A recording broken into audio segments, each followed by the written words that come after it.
I used to think that procrastination was something we had to fight, like an impossible boss fight that obliterated me no matter how hard I tried. How do I beat procrastination? But after helping so many students, I realized that procrastination is not some evil villain. It's actually just a bad habit. And like all bad habits, it can be broken. Hey, I'm Mike, and you're watching Habit Quest, an evidence-based series on how to build a better life through habits. So procrastination is just a habit, and I used to have a lot of bad habits, like drinking caffeine too close to bedtime or mindlessly eating snacks while I'm working. And procrastination was just another one. But by using habit science in the way I'm about to show you, we can learn to break these habits. So recall from the Habit Quest number 4 that the habit loop consists of a cue, routine, and a reward. Every habit is made up of these 3 components. In order to build a habit, we complete the cycle. In order to break the habit, we disrupt the cycle. But there's actually a huge missing piece right here. See, because this is an older version of the habit loop. Back in the mid-1900s, B.F. Skinner was already doing studies on this, and at the time he called it stimulus response reinforcement. Different words, same meaning. So they did these studies on rats. They gave them a button to press, and when they pressed the button,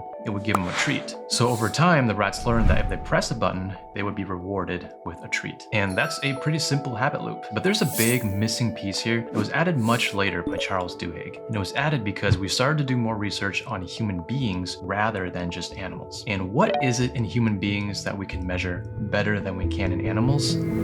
Emotions. So cue, routine, reward now becomes cue, craving, routine, reward. So what is craving? Craving is the emotion that we get from seeing the cue. It's our desire. It's the motivation behind why we want to do the routine coming up. So when the button appears, the mouse presses it. But there is a craving step that happens right in between. The craving is that the mouse desires food. And the craving happens in a split second. So for example, flushing the toilet is the cue and washing your hands is the routine. But in between that is the craving or the desire to get rid of the germs that might be on your hands. Getting in the car is the cue, and putting on our seatbelt is the routine. But the craving in the middle is the desire to not die if we happen to get in a car accident. So let's explore the procrastination loop a little closer using a similar scenario from Habit Quest number 4. Okay, so picture that it's morning and you're about to wake up, and the cue is an alarm clock that goes off. So one possible scenario is that you might have this craving or desire to get out of bed and get your day started, right? Maybe you're feeling particularly productive and motivated. So the routine would be to get out of bed, and the reward is feeling great about yourself for getting the day started. But another possible scenario is that you might be feeling really groggy and tired, which is a nasty and unpleasant feeling, right? So your craving might be the desire to escape the unpleasant feeling of being tired, and therefore your routine will probably be to snooze that alarm clock and procrastinate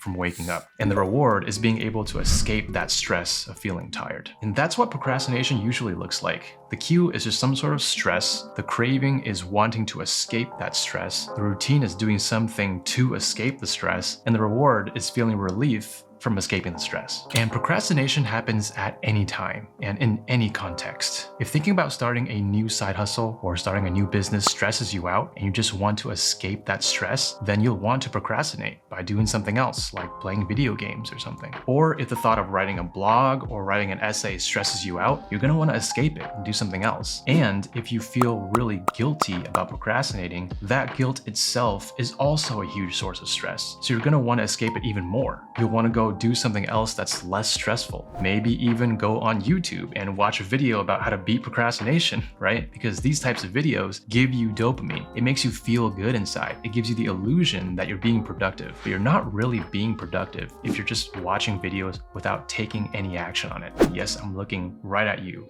watching this video right now. But that's a topic that we'll discuss in a different Habit Quest lesson. So make sure you're subscribed for that. So for procrastination, we want to reprogram the habit loop in our favor. And 3 of the most effective ways is by addressing the cue, craving, and routine. The reward is usually there to reinforce what we just did. So let's start with the craving. The craving is probably the best first target for most people to address. And the craving is all about our ability to tolerate stress and negative emotions. The best way to equip yourself to better handle stress is to improve your mood. A person who is just generally happier on a daily basis, or a person who is just in a better mood, is going to be able to tolerate stress a lot better. I know that if I'm in a bad mood all day, my tolerance for stress is basically going to be zero. It's like I'm entering a ring and facing off against procrastination with zero energy to begin with. One of the most effective yet underrated ways to improve your general mood is with therapy. Therapy is something that I was reluctant to do for most of my life, particularly because it was such a hassle to do. But then I started using BetterHelp,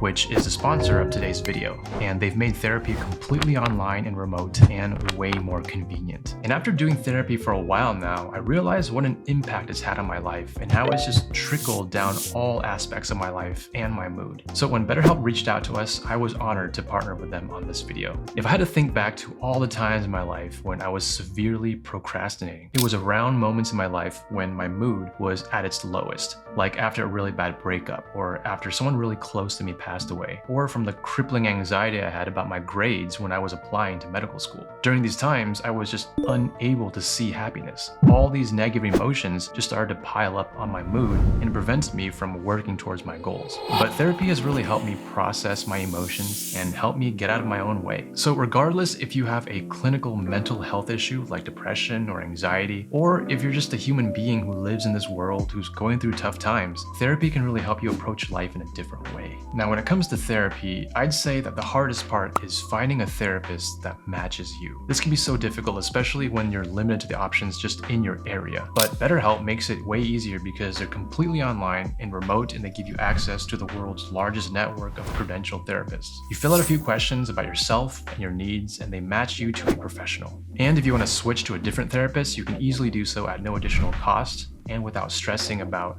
insurance or who's in your network or anything like that. I'll have a link in the description below if any of you are interested. It's betterhelp.com/CajunKoi. Using that link helps support this channel, but it also gets you 10% off your first month of BetterHelp, so you can connect with a therapist and see if it helps you as it has for me. And thank you again, BetterHelp, for supporting this channel. So in addition to therapy, we also don't want to forget about the other important ways of improving our mood. These are things like getting a good night's sleep, getting regular exercise, sticking to a healthy diet, and getting enough sunlight. All these things I just mentioned provide us with the neurochemicals and hormones that we need to feel rejuvenated. These are just natural things that a lot of people don't get on a regular basis nowadays. Like if you spend all day in an office and you feel so overworked and you don't have time to exercise and you go to bed late, all these things can all compound on your mood. And I know it can feel like you're trapped by your work and your responsibilities. This is exactly how I felt when I was working full-time as a doctor. I had 12 to 15-hour shifts, I had night work,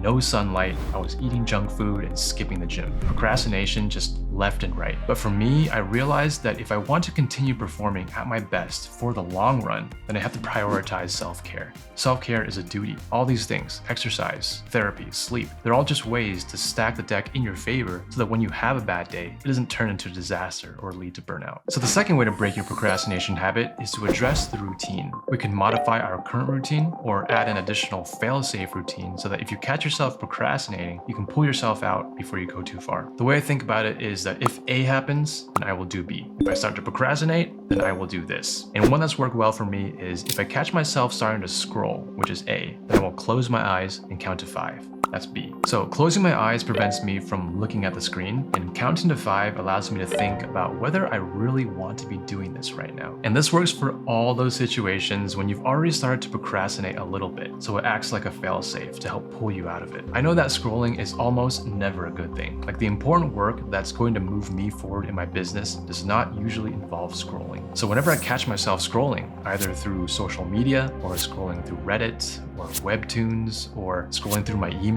whenever that happens, I add the habit of closing my eyes and counting to 5. We're basically habit stacking, right? We're attaching the habit of closing our eyes to the habit of scrolling. I like to think about it as when my procrastination scrolling hits me, I reverse Uno that habit by closing my eyes. The third way, which I personally think is the most difficult way, is to address the cue. Now, for the majority of procrastination cues, we just can't simply get rid of them. There are always going to be things in life that we don't want to do, we just have to do. But it's not exactly the cue that causes us to procrastinate, it's actually the thoughts that we have in reaction to the cues. So for example, I used to always procrastinate on writing my newsletters. And the reason was because I would always have these thoughts like, what if I'm not a good writer? What if it turns out bad? What if no one reads it? And all these thoughts in my head, this overthinking, those are the cues that trigger all sorts of negative emotions. Feeling like I'm not good enough, feeling imposter syndrome. And as the results, I would just want to escape those feelings and put off writing. But procrastination is a symptom.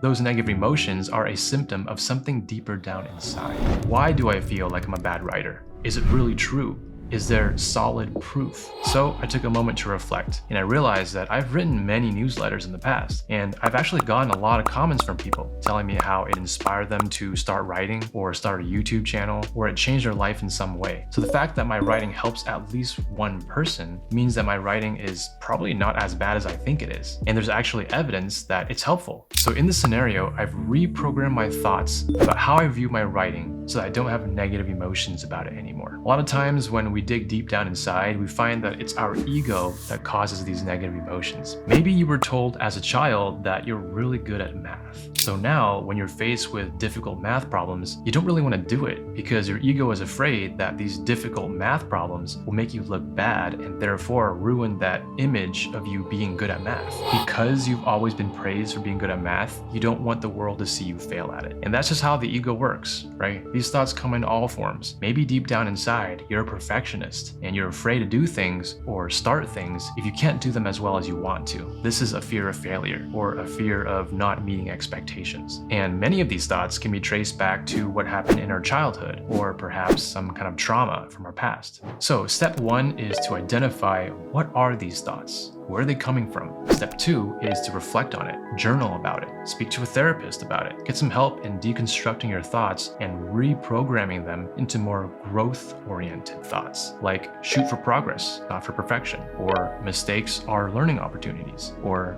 the fact that you feel stressed out about something means that you care. If you dig deep down enough, you'll most often find that the root cause of procrastination falls into three categories: experience, energy, and effort, with a sub-branch of ego coming off of them. And that's exactly what we talk about in this banger of a video right here. It's our procrastination protocol. It's one of my personal favorites on this channel. Recommend you check it out and start taking back control of your life. See you next time.